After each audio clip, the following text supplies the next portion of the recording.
নমস্কার দর্শক, আমি সুব্রত ভট্ট। শুরু করছি আজকের আমার প্রতিবেদন।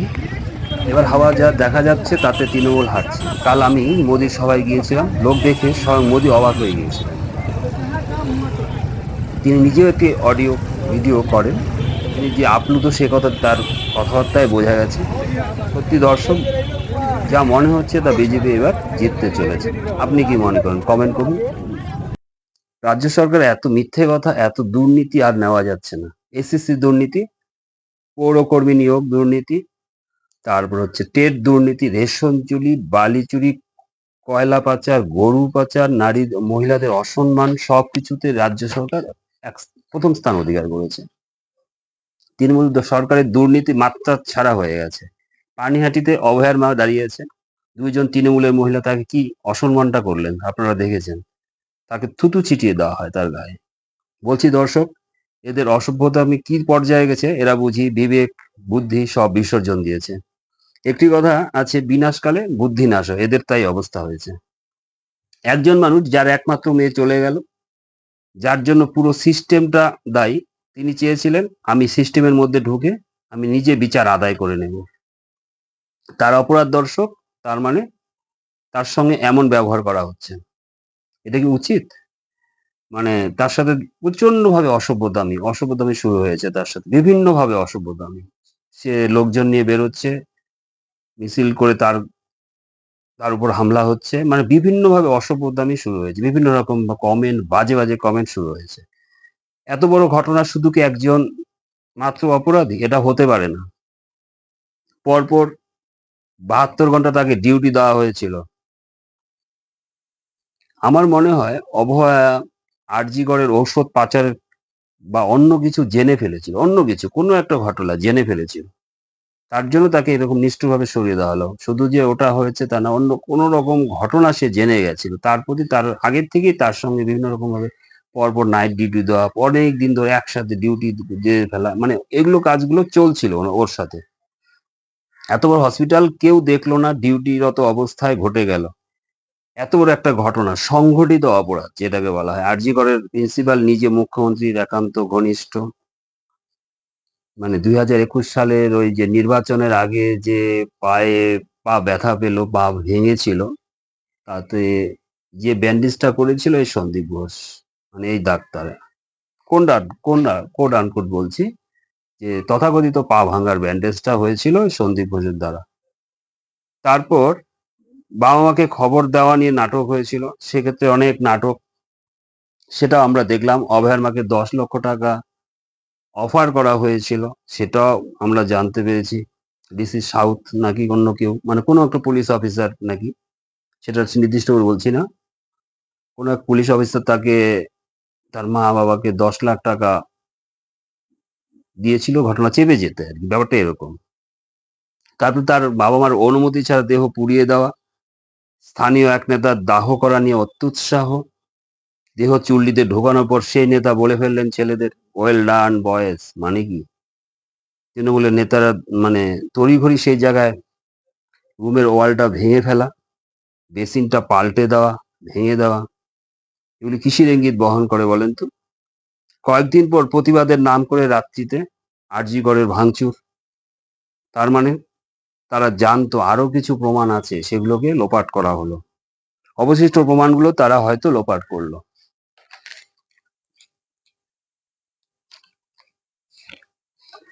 এত কিছুর পরও যদি মনে করেন অভয়ার মৃত্যুতে এ সরকার দায়ী নয়, তাহলে আর একটা কথা মনে করিয়ে দিই। ঘটনার পরে মুখ্যমন্ত্রী নিজে বলেছিলেন, আমি সেদিন ঘটনার দিন অনেক রাত পর্যন্ত সিপির সাথে ঘটনা মানে পর্যবেক্ষণ করছিলাম, ঘটনা খোঁজ খবর নিচ্ছিলাম। তার মানে কিসের খোঁজ খবর নিচ্ছিলেন উনিই জানেন সেটা। সুপ্রিম তারপরে হচ্ছে আপনার সুপ্রিম কোর্টে যখন কেসটা চলছিল, তখন দেখেছি সমস্ত ঘটনার বিষয়টি ঘেঁটে দেওয়ার জন্য রাজ্য সরকার আমাদের করের টাকা থেকে লক্ষ লক্ষ টাকা ব্যয়ে খুব দামি দামি উকিল, মেনকা গুরুস্বামী, তারপরে কপিল সিব্বাল, এদের মতো উকিলকে লাগিয়েছিলেন। এরা এক এক দিন ফিস নেন হচ্ছে 20 থেকে 25 লক্ষ টাকা। ঠিক আছে, 23 না 24 জন, 21 না 23 জন উকিল লাগিয়েছিলেন একদিনে, যাতে কেসটাকে ঘেঁটে দেওয়া যায়। এত ইন্টারেস্ট কিসের? আপনি তো কিছু করেননি। তাহলে আপনার এত ইন্টারেস্ট কেন? আপনি কেসটাকে ঘেঁটে দেওয়ার জন্য এত ইন্টারেস্ট কেন? এই যে কপিল সিব্বল, তারপরে এই যে মেনকা গুরুস্বামী, যিনি এখন রাজ্যসভার সাংসদ, এরা কিন্তু অভয়ার মার হয়ে লড়েনি কিন্তু। এরা লড়েছিল রাজ্য সরকারের হয়ে, যাতে রাজ্য সরকার নির্দোষ, কিছু করেনি, মানে এমন ব্যাপার। বোঝা যাচ্ছে ঘটনাটা ঘেঁটে দেওয়ার চেষ্টা, আর কিচ্ছু না। ঘটনা যাতে ঘেঁটে দেওয়ার চেষ্টা, অপরাধীকে আড়াল করার চেষ্টা, আর কিচ্ছু না। মানে রাজ্য সরকার সুচারুভাবে সমস্ত বিষয়টি ঘেঁটে দিলেন। সমস্ত বিষয় ঘেঁটে দেওয়ার সেই চেষ্টাও করেছিলেন তারা। সমস্ত বিষয়টি যাতে ঘেঁটে দেওয়া যায় একদম ভালোভাবে, পুঙ্খানুপুঙ্খভাবে, আর কোনো কোনো ব্যাপার না থাকে এর মধ্যে, সেটা চেষ্টা করেছিলেন। মমতা বন্দ্যোপাধ্যায় অবশ্য সেই পুরস্কারও দিয়েছিলেন, মেনকা গোস্বামীকে দিয়েছেন। উনি রাজ্যসভার সাংসদ এখন। দর্শক, শেষ সুযোগ কাজে লাগান। আর কিছু বলার নেই। শেষ সুযোগ কাজে লাগান। সেই ব্যবস্থাই করুন দর্শক। আর কিছু বলার নেই। কামদুনিকে দেখেছেন, হাঁসখালিকে দেখেছেন। শরীর থাকলে একটু একটু ধর্ষণ হয়, মাননীয়া বলেছিলেন। বুঝতেই পারছেন? যদি আপনার ছেলে মেয়ে থাকে, তাহলে একটু ভাবুন, ভবিষ্যৎ প্রজন্মের কথা ভাবুন। যদি আপনার গায়ে বিন্দুমাত্র রক্ত থাকে, মানুষের রক্ত থাকে, তবে এই সরকারটাকে ভোট দিতে পারেন না। যদি বিন্দুমাত্র রক্ত থাকে, মানুষের রক্ত, যদি মনুষ্যত্ব থাকে, তবে একবার ভাবুন। তার এত কিছুর পরেও যদি আপনি এই তৃণমূলকে ভোট দেন, তাহলে বুঝতে পারবো যে কাটমানির টাকায় আপনার সংসার চলে। মানে ওই দুর্নীতির ভাগ আপনিও পান, না হলে ভোট দিতে পারেন না। অথবা নিতান্ত চোখ থাকতে অন্ধ, সব দেখেও দেখতে পাচ্ছেন না।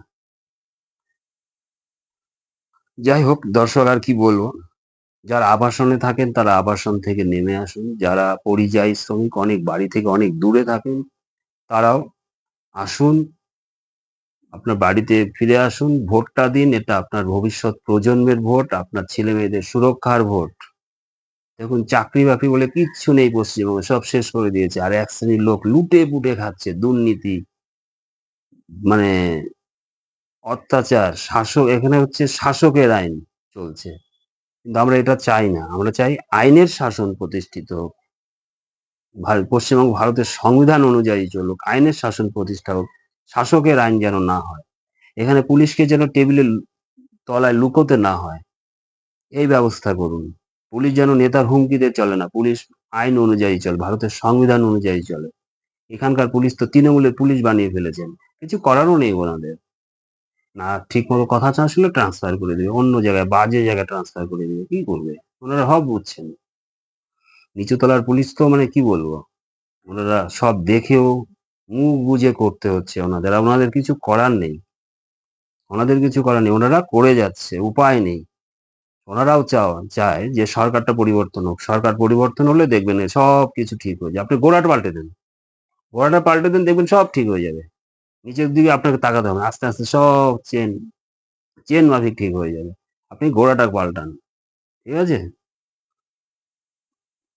আর কি বলবো, হিন্দুদের এটা লাস্ট ভোট, দেখছেন তো? মানে সরকারি মদতে কিভাবে একটা সম্প্রদায়কে কিভাবে মদত দেওয়া চলছে। আমরা এটা চাই না। আমরা চাই সবাই মিলেমিশে সমানভাবে থাকুক, সমানভাবে থাকুক, সবাই মিলেমিশে থাকুক। কাউকে বেশি সুবিধা দেওয়ার পক্ষপাতী নয়, কাউকে অত্যাচার করারও পক্ষপাতী নয়। সবাই মিলেমিশে সমানভাবে থাকবে। সংবিধান ভারত সব সম্প্রদায়কে সমান অধিকার দিয়েছে, কারো বিশেষ সুবিধার পক্ষপাতী নয়। চটিচারা এক এক ধরনের বুদ্ধিজীবী আছেন, এরপরেও দেখবেন তারা এদের সমর্থনে প্রচার করছেন, প্রচার করবেন। এক চটিচাটা বলে দিলেন না? দেখেছেন, চটিচাটাকে আগে খুব পছন্দও করতাম। এই যে এত চটিচাটা জানতাম না। চটিচাটার পর ডাইরেক্ট বলে দিলেন, ও কেন জানি ছেলেটিকে আমার এত ভালো লাগে। বুঝতে পেরেছেন? ভালো লাগার কারণটা কি? ভালো লাগার কারণটা পরে, কয়েকদিন পরে বোঝা গেল, যখন রাজ্যসভার তৃণমূলের লিস্ট বেরোলো কাদেরকে দাঁড় করাচ্ছেন, ঠিক আছে? তখন বোঝা গেল যে মানে ছেলেটি এত ভালো লাগার কারণ কি, ছেলেটিকে এত ভালো লাগার কারণ কি, তখন বোঝা গেল দর্শক। প্লিজ এবার পাল্টান, আর বসে থাকবেন না। আর চটিচারারা হচ্ছে ভাতা পায়, ভাতাজীবী, ওরা চটি চাটবে, ভাতা পাবে। অমেরুদণ্ডী প্রাণী যদি বলে থাকেন এরা হচ্ছে অমেরুদণ্ডী প্রাণী, মেরুদণ্ডহীন, মেরুদণ্ড নেই এদের। এদের মেরুদণ্ডটা বন্ধক রেখেছেন, তবে সবাই নয়, অনেক বুদ্ধিজীবী প্রতিবাদ করছেন, দেখবেন, করেন। কিন্তু এই যে এক শ্রেণী বুদ্ধিজীবী, তৃণমূলপন্থী বুদ্ধিজীবী যারা, এরা চটি চেটে যাচ্ছে, চটি চেটে চেটে চেটে চেটে জিভে মানে ঘা হয়ে গেল, মানে মলম লাগান মাঝে মাঝে। চৈতন্যহীন এরা, এরা চৈতন্যহীন। যেইভাবে অভয়ার মাকে কদর্য ভাষায় আক্রমণ হচ্ছে, সত্যি দর্শক, মানে বলার মতো না, বলার মতো না। এরপরেও যদি আপনারা বলেন যে এই দলটা ভালো, তার মানে বুঝতে পারছেন তো একটা কথা যে বললাম, যে চোখ থাকতো অন্ধ, নতুবা সেই ভাগের টাকা আপনিও পান, সেই ভাগের টাকা আপনিও পান। পাপ বাড়াবেন না আর। অন্যায় যে করে, অন্যায় যে সহে, দুজনই একই দোষে দুষ্ট। পাপ বাড়াবেন না, এই পাপ বিদায় করুন যত তাড়াতাড়ি সম্ভব।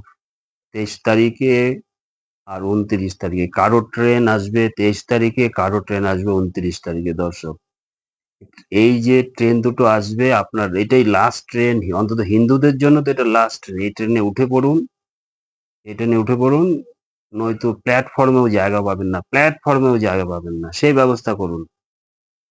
এই দলটিকে গণতান্ত্রিক পদ্ধতিতে সুন্দর ছুঁড়ে ফেলুন, একদম বঙ্গোপসাগরে ছুঁড়ে ফেলুন।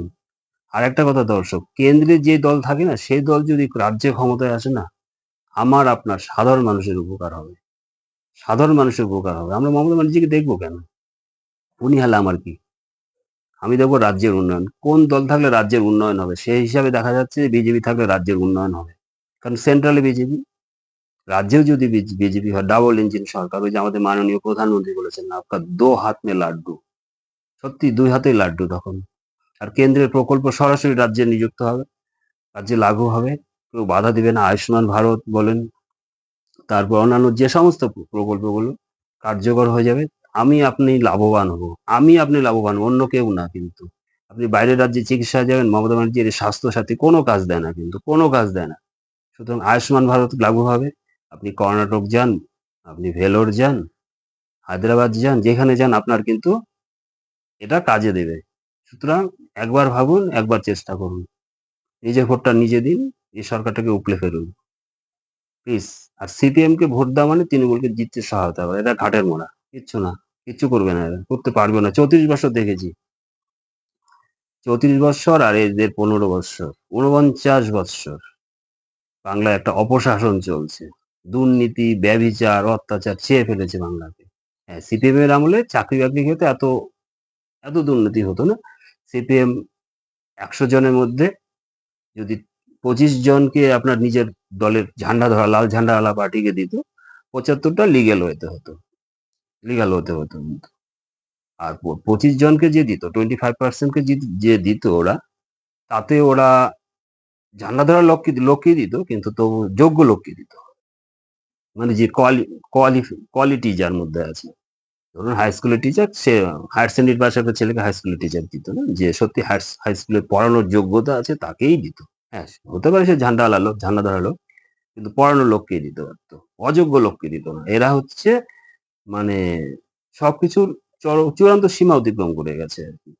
এতে কি হচ্ছে, অযোগ্য শিক্ষক স্কুলে ঢুকে গেছে, যারা তারা তো ঠিকভাবে পড়াতে পারছে না, তারা না পরবর্তী জেনারেশনটাকে শেষ করে দিচ্ছে, পরবর্তী জেনারেশনটাকে একদম শেষ করে দিচ্ছে, কিন্তু কয়েকটা প্রজন্মকে শেষ করে দিল এরা।